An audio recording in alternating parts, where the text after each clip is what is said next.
Amigo que me escuchas, en este momento tengo un mensaje que puede llenar tu corazón.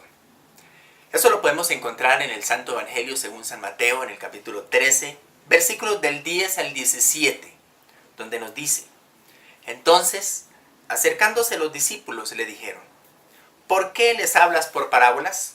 Él respondiendo le dijo: Porque a vosotros os es dado saber los misterios del reino de los cielos, mas a ellos no les es dado. Porque a cualquiera que tiene se le dará y tendrá más, pero al que no tiene, aún lo que tiene le será quitado. Por eso les hablo por parábolas, para que viendo no vean, y oyendo no oyen ni entienden. De manera que se cumple en ellos la profecía de Isaías, que dijo: De oído oiréis y no entenderéis, y viendo veréis y no percibiréis. Porque el corazón de este pueblo se ha engrosado, y con los oídos oyen pesadamente, y han cerrado sus ojos, para que no vean con los ojos y oigan con los oídos, y con el corazón entiendan y se conviertan, y yo los sane. Pero bienaventurados vuestros ojos porque ven, y vuestros oídos porque oyen, porque de cierto digo que muchos profetas justos desearon ver lo que veis, y no lo vieron, y oír lo que oís, y no lo oyeron. Mirando el propósito de las parábolas, Dios tenía algo especial con el pueblo de Israel. Dios había escogido desde tiempos antiguos al pueblo de Israel para que el mundo conociera de su gloria, conociera su poder. Aún lo sacó de la tierra de Egipto con mano fuerte, de manera que el mundo conocía el poder de Dios por medio de Israel. Pero el pueblo de Israel había endurecido tanto el corazón hacia Dios, que el mismo Dios lo llama duro de cerviz. Y el mismo profeta Isaías, hablando sobre el pueblo de Israel, dice en el versículo 14: De manera que se cumple en ellos la profecía de Isaías, que dijo: De oído oiréis y no entenderéis, y viendo veréis y no percibiréis, porque el corazón de este pueblo se ha engrosado, y con los oídos oyen pesadamente, y han cerrado sus ojos para que no vean con los ojos, y oigan con los oídos, y con el corazón entiendan y se conviertan, y yo los sane. En el libro de Romanos, en el capítulo 9, en el versículo 13, nos dice: A Jacob amé y a Esaú aborrecí.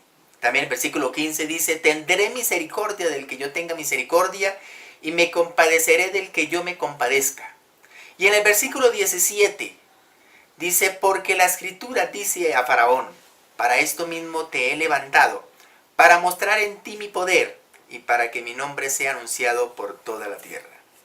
Dios sabe de antemano quiénes le van a aceptar y quiénes no. Mirando también en el libro de los Hechos, en el capítulo 2, versículos 47, nos dice, Hechos capítulo 2, versículos 47. Versículo 42. Y perseveraban en la doctrina de los apóstoles, en la comunión unos con otros, en el partimiento del pan y en las oraciones. Y el 47. Alabando a Dios y teniendo favor con todo el pueblo, y el Señor añadía cada día a la iglesia los que habían de ser salvos. Miramos aquí que iban siendo añadidos a la iglesia los que habían de ser salvos.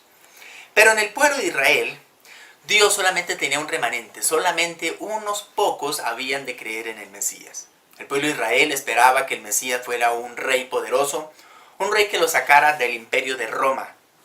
Pero al ver que Cristo había nacido en un pesebre, y que había entrado a Jerusalén montado en un pollino, hijo de burro, no pudieron creer de que él era el escogido de Dios.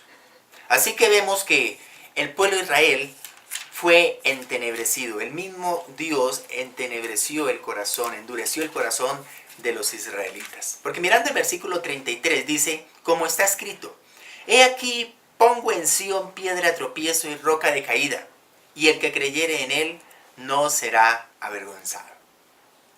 El versículo 30 nos dice: ¿Qué pues diremos? Que los gentiles, dice, que no iban tras la justicia, han alcanzado la justicia. Es decir, la justicia que es por fe. Mas Israel, que iba tras una ley de justicia, no la alcanzó. Y hace la pregunta: ¿por qué? Porque iba tras ella no por fe, sino por obras de la ley. Pues tropezaron en la piedra de tropiezo, como está escrito: He aquí pongo en Sión piedra de tropiezo y roca de caída. El pueblo de Israel estaba convencido que con guardar la ley iban a alcanzar la salvación. Lo único que hacía la ley era mostrar la condición en que se encontraba el hombre. El hombre por naturaleza no puede agradar a Dios, porque es un ser pecaminoso. Está fuera de la voluntad de Dios. Desde el mismo momento en que nosotros nacemos, nacemos bajo pecado. La razón es muy sencilla. Si nosotros miramos ahí en Romanos capítulo 5, en el versículo 12, nos dice: por tanto, como el pecado entró en el mundo por un hombre y por el pecado la muerte, y así pasó la muerte a todos los hombres por cuanto todos pecaron. Pues antes de la ley había pecado en el mundo, pero donde no hay ley no se inculpa de pecado. No obstante, reinó la muerte desde Adán hasta Moisés, aún en los que no pecaron a la manera de la transgresión de Adán, el cual es figura de aquel que había de venir. Es decir, que todos hemos pecado. El mismo Adán nos dejó una naturaleza pecaminosa. No podemos agradar a Dios. Pero ya en el versículo 15 del mismo capítulo 5 de Romanos, el apóstol Pablo nos dice: pero el don no fue como la transgresión, porque si por la transgresión de aquel, es decir, en Adán, murieron los muchos, abundaron mucho más para los muchos la gracia y el don de Dios por la gracia de un hombre, Jesucristo. Y con el don no sucede como en el caso de aquel uno que pecó, porque ciertamente el juicio vino a causa de uno solo, para condenación. Pero el don vino a causa de muchas transgresiones para justificación.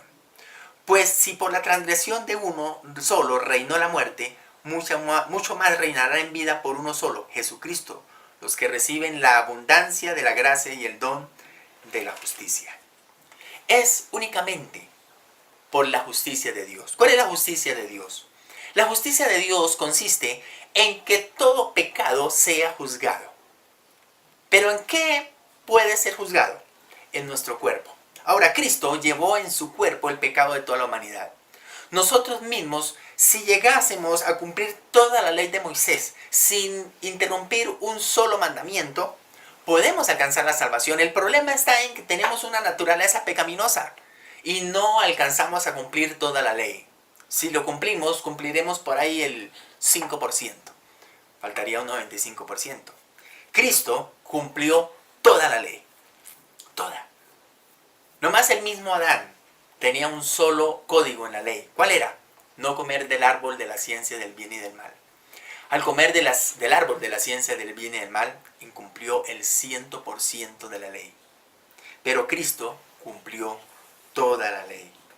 Así que el pueblo de Israel comprendían de que ellos tenían la salvación. Pero no es así. Vamos a Efesios capítulo 2, versículo 8. Efesios capítulo 2, versículo 8, donde nos dice: porque por gracia sois salvos por medio de la fe, y esto no de vosotros, pues es regalo de Dios, no por obras para que nadie se gloríe. Porque somos hechura suya, creados en Cristo, para buenas obras, las cuales Dios preparó de antemano para que anduviésemos en ellas. Las buenas obras, la mejor obra que podemos hacer es aceptar a Cristo. ¿Cómo fue que Abraham alcanzó la salvación? Cuando Abraham escuchó la voz de Dios, aún todavía no existía la ley de Moisés, porque Moisés nació mucho después que Abraham. Pero Abraham alcanzó la justificación precisamente por medio de la fe. Vamos a Romanos capítulo 4, donde nos dice: ¿qué pues diremos que halló Abraham nuestro padre según la carne? Porque si Abraham fue justificado por las obras, dice, tiene de qué gloriarse, pero no para con Dios. Porque ¿qué dice la Escritura? Creyó Abraham a Dios y le fue contado por justicia. Pero al que obra no se le cuenta el salario como gracia, sino como deuda. Mas al que no obra, sino cree en aquel que justifica el impío, su fe le es contado por justicia.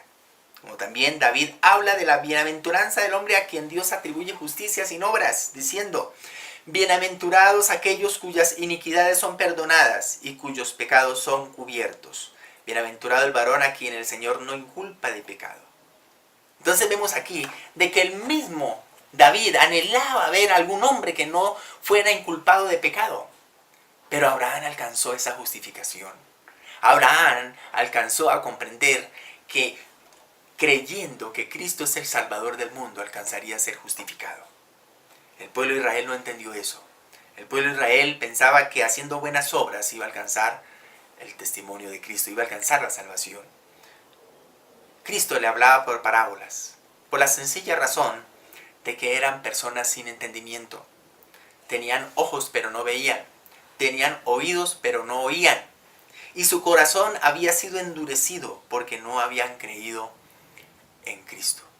Amigo o amiga que me escuchas, ¿tú en realidad has creído que Cristo es el Salvador del mundo? Dice el apóstol Santiago que aún los demonios también creen y tiemblan. Y los demonios no han alcanzado salvación. Hay una palabra griega que dice pistis, quiere decir fe para creer.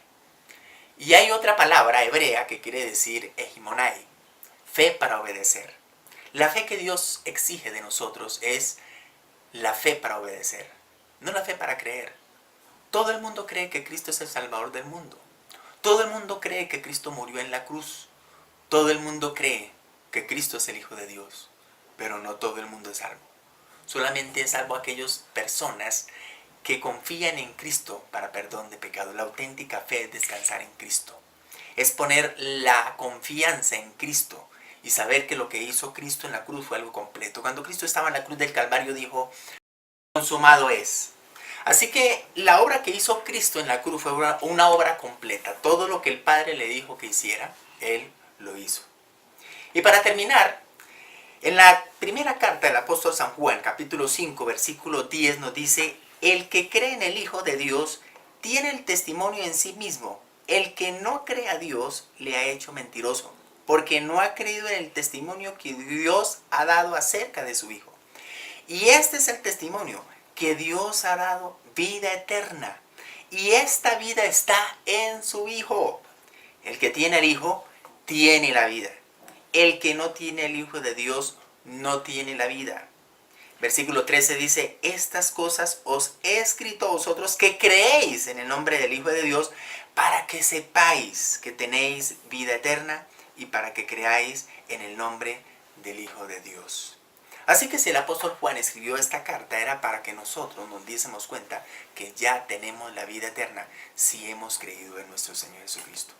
Amigo o amiga que me escuchas, ¿has creído en el Señor Jesucristo? Si no lo has hecho, haga conmigo esta oración. Padre eterno, en este momento reconozco que soy pecador. Necesito de ti. Perdóname, Señor. Anota mi nombre en el libro de la vida y no lo borres de allí. Gracias, bendito Padre, porque moriste por mí en la cruz. Mandaste a tu Hijo para morir por mí en la cruz. Perdona mis pecados. Te lo pido en el nombre de Cristo Jesús. Amén y amén. Dios te bendiga.